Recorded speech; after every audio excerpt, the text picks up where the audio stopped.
नमस्कार, स्वागत है आप सभी का फास्ट न्यूज इंडिया में। मैं आप सबके साथ नीतू सिंह और आइए एक बार फिर से तमाम बड़े खबरों पर नजर डालते हैं।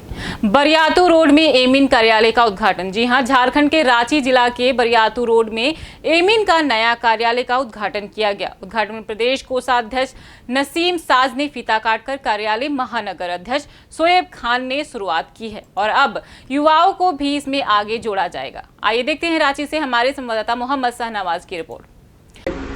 हुब्बान मलिक साहब ने जिला अध्यक्ष का गठन कर दिया, प्रभारी की नियुक्ति हो गई। अब ये टास्क दिया गया है जिला अध्यक्ष लोग को कि वो अपनी विधानसभा में सारे अध्यक्ष लोगों की नियुक्ति की जाए और विधानसभा गठन हो जाए। विधानसभा अध्यक्ष का ये काम है अगला कि वो प्रखंड गठन करे। प्रखंड वाले करेंगे क्या कि वो पंचायत गठन करे, उसके बाद फिर बूथ स्तर पे ये काम हो। और जैसा कि इंशाल्लाह आने वाला कल में हो सकता है कि पंचायत का भी इलेक्शन पार्टी के द्वारा लड़ा जाए। अब ये पार्टी हाईकमान तय करेगी। ये चूँकि कैप्टन अभी हमारे प्रदेश अध्यक्ष हुब्बान मलिक साहब है। रहा सवाल रांची महानगर अध्यक्ष, ये शोएब अहमद खान जो हमारे बहुत करीबी है, बिल्कुल यंग लीडर है, इनको रांची महानगर का बहुत बड़ा जिम्मेवारी दी गई है। अब चूँकि काम तो बहुत बड़ा है और इनको ये काम बखूबी इंशाल्लाह ये निभाएंगे भी। करीब 53 वार्ड है इसके अंदर, लगभग मेरे ख्याल से सारा वार्ड को गठन करना है और इंशाल्लाह आगे हम लोग मेहनत करेंगे, इस पे पूरी कोशिश रहेगी। विश्व योग दिवस मनाया गया। जी हां, यूपी के बदायूं जिला में विश्व योग दिवस पर राष्ट्रीय स्वयंसेवक संघ के स्वयंसेवकों ने अपने घर पर रहकर ही योग अभ्यास किया। संघ की उच्च अधिकारियों की हुई बैठक में बताया गया कि घर पर ही योग करना है। योग क्रिया ही एक ऐसी क्रिया है जिससे मन, मस्तिष्क और शरीर स्वस्थ रहता है। कोरोना महामारी के चलते इस बार भव्य सामाजिक आयोजन करना संभव नहीं था, इसीलिए घरों पर रहकर ही योग किया गया। आइए देखते हैं उघैती सर्की से हमारे संवाददाता बलभद्र सिंह की रिपोर्ट। राजेश कुमार राणा, नगर कारवा मुंडियाधुरी। 21 जून विश्व योगा दिवस पर राष्ट्रीय स्वयंसेवक संघ के आह्वान पर सभी स्वयंसेवकों ने अपने अपने घरों पर रहकर ही योगाभ्यास किया। संघ के उच्च अधिकारियों के साथ हुई बैठक में निर्देशित किया गया था कि सभी स्वयंसेवक अपने अपने घर पर ही रहकर विश्व योगा दिवस को मनाएंगे एवं योगाभ्यास करेंगे। योग क्रिया ही एक ऐसी क्रिया है जिससे मन, मस्तिष्क और स्वास्थ्य सही रहता है, जिससे मनुष्य दीर्घायु प्राप्त करता है, साथ साथ स्वास्थ्य तन एवं मन एवं खुश रहता है।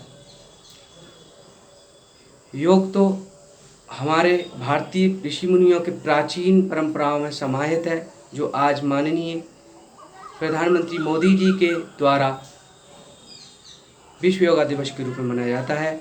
कोरोना महामारी के कारण इस बार भव्य सामाजिक आयोजन करना संभव नहीं था।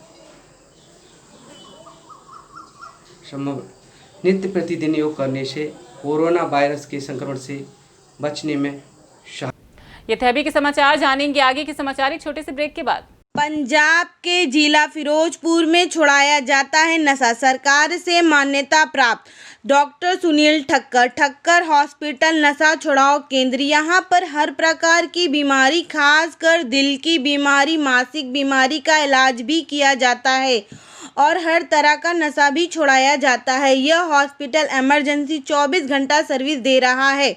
Thakkar hospital, mall road, Agrasen Chowk, Firozpur. Mobile number 7009302301 01623512301।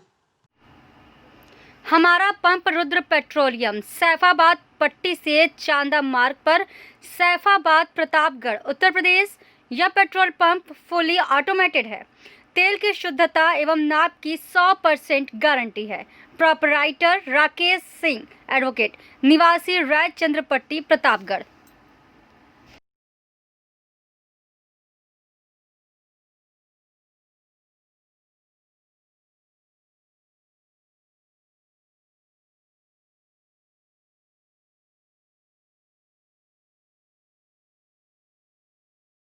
Break के बाद पुनः सभी का एक बार फिर से स्वागत है। नजर डालते हैं आगे की तमाम बड़ी खबरों पर। हिंदू जागरण मंच ने शहीदों को दी श्रद्धांजलि। जी हां, जम्मू कश्मीर के राजौरी जिला में गलवान घाटी में भारत और चीन के बीच हुई हिंसक झड़प में शहीद हुए वीर सैनिकों की शहादत पर रविवार को हिंदू जागरण मंच द्वारा एक कार्यक्रम का आयोजन किया गया, जिसमें वीरांगना प्रमुख नेहा डोगरा ने शहीदों को दी श्रद्धांजलि। आइए देखते हैं राजौरी से हमारे संवाददाता संजीव शर्मा की रिपोर्ट।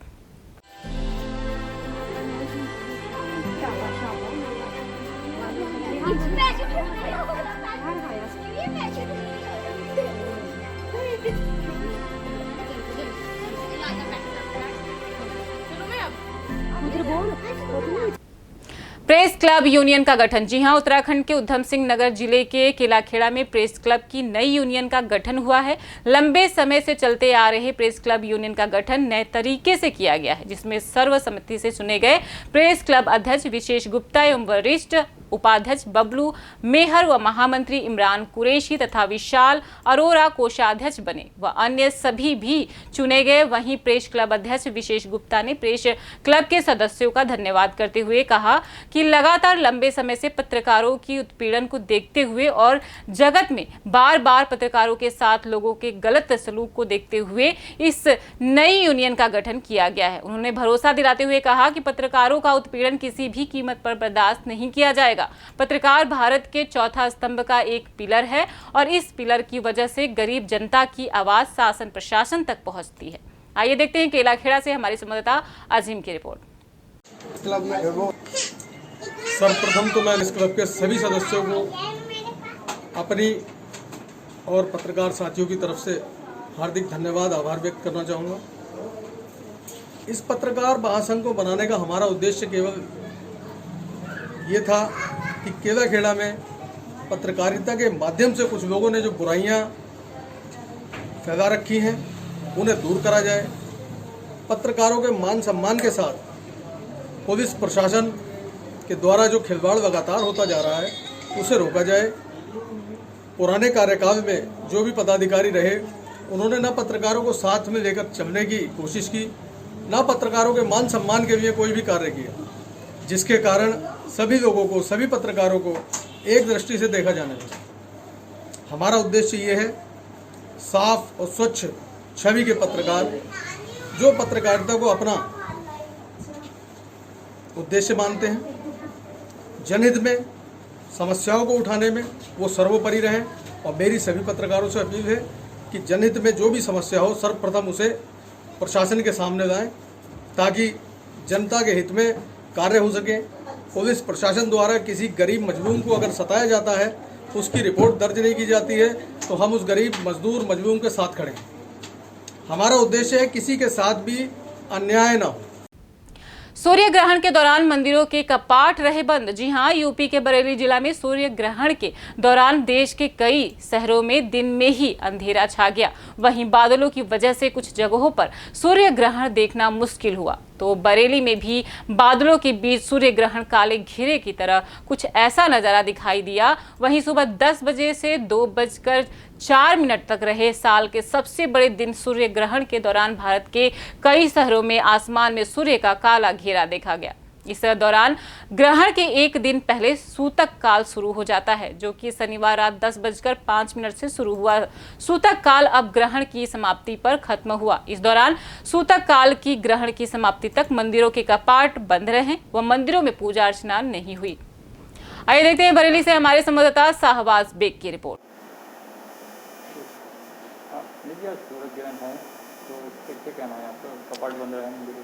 देखिए, सूर्य ग्रहण का जो सूतक है वो 12 घंटे पहले, चंद्र ग्रहण का सूतक 9 घंटे पहले बंद हो लग जाता है। तो हमारे यहाँ आज 10:31 काशी विश्व पंचांग के अनुसार ग्रहण का स्पर्श हुआ, यानी 12 घंटे पहले रात्रि 10:31 पर सूतक लग गया था। हमने भी, हमारे मंदिर में भी जो भोग बना, आरती हुई, शयन आरती के बाद मंदिर बंद हो गया। कल शाम 8 बजे हमने जो भी खाया है वो खाया है। इसके बाद आज सुबह हमने, यानी आप जिस समय खड़े हो, अभी तक पानी नहीं पिया है कल शाम को 8 बजे से लेकर, क्योंकि सूतक लग गया। सूतक में ना कुछ खाया जाता है ना पिया जाता है। उसके बाद सुबह जैसे ही ग्रहण प्रारंभ हुआ हम यहाँ आए, एक दीपक जला लिया। मंदिर के कपाट बंद हैं, आपने देखा ये सुबह से बंद, कल से बंद है। हमने जप किया है। एक पौराणिक कथा है कि राहु आक्रमण करता है सूर्य और चंद्र पर, तब ये ग्रहण पड़ते हैं। तो आज सूर्य पर विपत्ति है, उस विपत्ति को टालने के लिए हम बैठे बैठे अभी आपने देखा होगा कि हम जप कर रहे थे, भगवान से यही प्रार्थना कर रहे थे कि जल्दी से इस विपत्ति को टालो, ताकि सूर्य देव, वो साक्षात देव हैं, उनकी विपत्ति को दूर हो और हम लोग उस सूर्य का आनंद लें, उसकी किरणों का। क्योंकि जो विपत्ति आई है वो विपत्ति टालने के लिए जितना भी इसमें जप किया जाता है उसका कई गुना फल मिलता है। जब जब ग्रहण पड़े, आपको मैं बताता हूँ, आप अपने इष्ट का, जिस धर्म के, जिस मजहब को मानने वाले, आप अपने इष्ट को याद करिए, निश्चित मानिए उसके बाद जब याद करोगे उसका कई गुना फल आपको मिलेगा। इसका इतना बड़ा महत्व होता है, क्योंकि किसी की विपत्ति को टालने के लिए आप प्रार्थना करोगे तो वो आपको सहायक बन के आपको अन्य समय में मदद करेगा। देखिए कई चीज़ें ऐसी हैं ग्रहण में गुप्ता जी, किसी को भी हर चीज़ में नुकसान होता है। कई राशियां ऐसी हैं जिन राशियों को लाभ है, कई राशियों पे, जैसे कुंभ राशि, मेरी खुद की राशि इस बार नेक्स्ट फलदायक है, गलत है। तो ऐसे ही बहुत सी ऐसी राशियां हैं जिनको फलदायक है, अच्छा फल रहा है। परंतु इस ग्रहण से कभी भी कुछ, जब हमारे सूर्य पर भी विपत्ति पड़ी है तो कभी अच्छा तो हो ही नहीं सकता। ये नेक्स्ट फलदायक ही है। तो ग्रहण जब आता है तब नुकसान देता है, ये विपत्ति के लिए ही होता है। तो इस विपत्ति से बचाने के लिए भगवान सूर्य को, नारायण को उस समय हमें अधिक से अधिक जप करना चाहिए, पूजा करनी चाहिए। अभी मैं उठ रहा हूँ, समय हो गया है, अब पहले स्नान करूँगा, फिर सभी मंदिरों भगवान को स्नान कराऊँगा, मंदिर धुलाए जाएंगे। उस मंदिर को धोने के बाद भगवान को दूसरे वस्त्र पहनाए जाएंगे, फिर इनको आरती और पूजा की जाएगी। इससे पहले कुछ नहीं होगा। ये थे अभी की कुछ खास खबरों के लिए आप लगातार बने रहिए हमारी फास्ट न्यूज इंडिया के साथ। तब तक के लिए मुझे दीजिए इजाजत। धन्यवाद।